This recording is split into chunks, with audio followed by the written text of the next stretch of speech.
భారతదేశంలో 2 రకాల తీవ్రవాదాలున్నాయి. ఒకటేందంటే మతం ఆధారంగా ఉన్నటువంటి తీవ్రవాదము. ఇంకొకటి వామపక్ష తీవ్రవాదం అంటారు. అంటే కమ్యూనిస్ట్ ఎక్స్‌ట్రీమిజం. అంటే చాలా మందికి తెలవని విషయం ఏంటంటే, భారతదేశంలో ఈ కమ్యూనిస్ట్ ఎక్స్‌ట్రీమిజం అనేది ఎక్కువ రక్తపాతం సృష్టించింది. వెన్ కంపేర్డ్ టు జిహాదీ టెర్రరిజం దీనివల్లనే. చెప్పండి సార్, ఈ అంటే వీళ్ళు ఈ ఆయుధం తీసుకొని మొత్తానికి ఏం సాధించిండ్రు? సరే, ఇంతమందిని చంపినరు, ఇంతమంది ప్రాణాలు తీసుకున్నారు, కానీ ఏం సాధించారు అల్టిమేట్లీ? రక్తపాతం సాధించారు. కంటి నిండా రక్తాన్ని చూడగలిగారు. ఎంతో మంది అమాయకుల ప్రాణాలు చూడగలిగారు. కానీ సాధించింది తక్కువ. వాళ్ళు కూడా పోగొట్టుకున్నారు. మళ్ళా వాళ్ళు కూడా నష్టపోయారు. కరెక్ట్. ఇద్దరు కూడా జిహాదీ ఎక్స్ట్రీమిజం కానీ లెఫ్ట్ వింగ్ ఎక్స్ట్రీమిజం కానీ, ఈ రెండు ఎక్స్ట్రీమిజం ఈజ్ ఎక్స్ట్రీమిజం. గన్ పట్టుకున్నది ఎక్స్ట్రీమిజం. వాడేమో మతం కోసం, వీడేమో సిద్ధాంతం కోసం. మతం మత్తుమందు అంటాడు వీడు. నేనేమంటే మావోయిజమే మత్తుమందు. అసలు ఇదేం తక్కువగా, ఇది కూడా ఒక మత్తుమందు.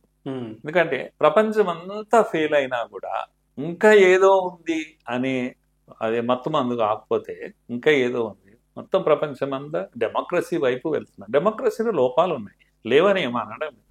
కానీ మనం మన కళ్ళ ముందే ఎన్నో సరిదిద్దుకుంటున్నాం. ఒకప్పుడు రిగ్గింగ్ జరిగేది, పోలింగ్ అంటే బూటకం ఎన్నికలు అనేవాళ్ళు వీళ్ళు ఎప్పుడు కూడా. నాకు కూడా కరెక్టే అనిపించేది. అవును, ఎన్నికలంతా బూటకం కదా, ఎవరో వస్తారు, వేసేస్తారు, గుద్దుతారు, వెళ్ళిపోతారు. ఇవి కామన్గా జరిగేవి. బీహార్లో అనేక జిల్లాలలో వాళ్ళకు చాలా ఏళ్ళు, 30-40 ఏళ్ళు వాళ్ళు ఓటు అంటే తెలియదు వాళ్ళకి. మరి ఓట్లు పడ్డాయి, వాళ్ళే వేసుకున్నారు, ఎవరికి వాళ్ళు వేసుకున్నారు. గ్యాంగులు ఉండేవి, గన్ పట్టుకొని వెళ్ళేవి, ఇవన్నీ ఉండేవి. ఇవన్నీ ఎక్కడ పోయినాయి? ఇప్పుడు ఏవి లేవు కదా. ఎలక్ట్రానిక్ మిషన్ వచ్చేసింది, ఇది వచ్చింది, రిగ్గింగ్ అనేది పోయింది, ఏం తెలియదు. చాలా అలా మార్చుకున్నాం మనం. దాంట్లో లోపాలను సరిదిద్దుకుంటూ పోతా ఉన్నాం. ప్రపంచం అంతా సరిదిద్దు. కరెక్ట్. నువ్వు కళ్ళ ముందు చూస్తున్నావు ఈ మార్పును. కనుక ఇంకా బూటకము, ఇంకా ఇది సిద్ధాంతం పేరున జరిగే మారణ హోమం, ఇది మతం పేరున జరిగే మారణ హోమం.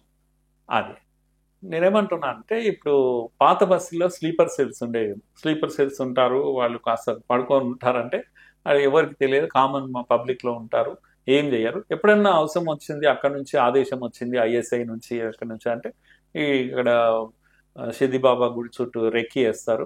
వాడు చిన్నది ఒకటి ఆడబెట్టి పోతాడు, ధమా అని పేలేదు, 10 మంది వచ్చేది, వాని పని వాడు. కాకపోతే వాడు దొరకడుగా, ఎక్కడనో వెళ్ళిపోతాడు. వాడు నేను టెర్రరిస్ట్ను అని కాలేజీలో వచ్చి ప్రచారం చేసి ఇది చేసి చెప్తాడా? వాడు చెప్పాడు. నేరస్తుడు లాగానే ఉంటాడు, అని నక్కిపోయి ఉంటాడు, దాచుకొని ఉంటాడు. ఓసారి దొరకొచ్చు పోలీసు, అది వేరే విషయం. వీడు అట్లా కాదు, వీడు నేరం చేస్తాడు, మందు పాత్ర పెడతాడు, 60 మంది 70 మంది పోలీసులు ఎగిరి పడతారు మీ కళ్ళ ముందర. శవాలు గాల్లో తేలి పడతాయి, ముక్కలు ముక్కలైపోయి పడుతుంటాయి. నువ్వు పైనుంచి వచ్చి పేదల కోసం, మేము గిరిజనుల కోసం, నిమ్న వర్గాల కోసం ఉపన్యాసాలు దంచుతావు కదా, సిద్ధాంతం అనే కవరింగ్ ఇస్తావు కదా, దాన్ని ప్రజల ముందల పెట్టి ఇవన్నీ మేము చేయబట్టి మార్పులు వచ్చినాయని కూడా మళ్ళీ చెప్తుంటావు కదా.